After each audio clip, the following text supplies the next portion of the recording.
Mission Chief vanuit de IMF in Suriname, mevrouw Anastasia Gushina, die haalde fel uit naar de regering met betrekking tot het uitvoeren van het sociaal programma. Volgens mevrouw Gushina, dan laat de regering te wensen over met betrekking tot het goed functioneren en het goed uitvoeren van het sociaal programma. Er zou nog heel veel meer moeten gebeuren om de gemeenschap tegemoet te komen, meer nog omdat de subsidies worden afgeschaft. Yes, indeed, the president has asked for space, and we have accommodated.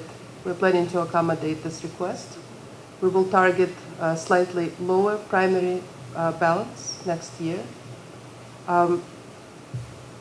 As to where the space gets used, and that's a very important question, it's important to spend money on social protection.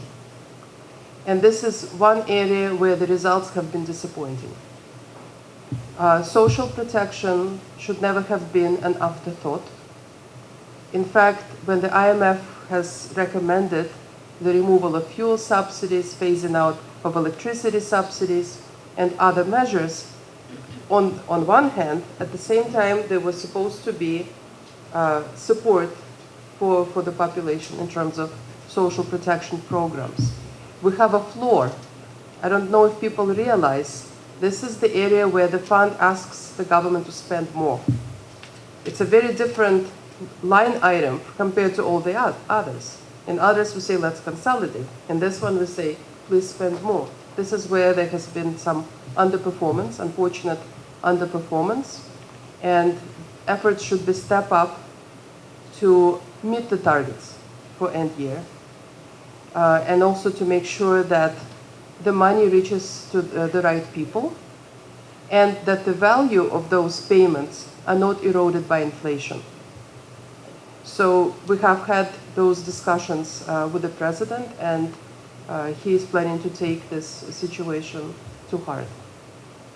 We also asked for more transparency on social protection spending so that the Ministry of Social Affairs publishes on its website how many households in each district received the payments, so that there is also accountability to the public. And also explain on the website who is eligible, so that the person reads and says, I'm eligible, why didn't I get it?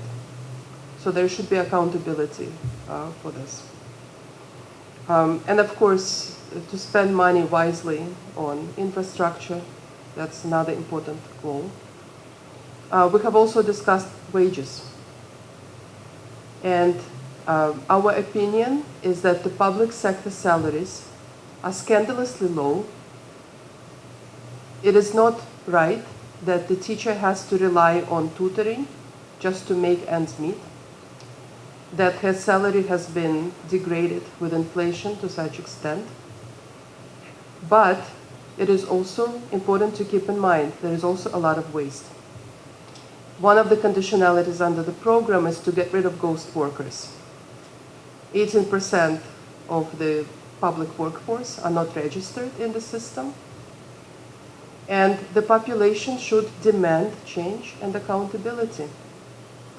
It's a waste, and it's also demoralizing, because if you are in the public service and you're working hard, and you know that a bunch of people are receiving money for doing nothing, that is not right. And it is outright theft. And let's call things as they are. So you should not feel sorry for those people. And if you can get rid of ghost workers, there is more space for proper wage increase. So that is extremely important. And I know it is easy to say, oh, it's because the fund that our salaries are low. No, because it's of the waste and of the people who are just pocketing money without working. So that's where your righteous anger should be directed towards. And at the same time, the government needs the revenues to run its business. And that comes the VAT, for example. It is impossible to have the perfect law. And you can have paralysis by democracy.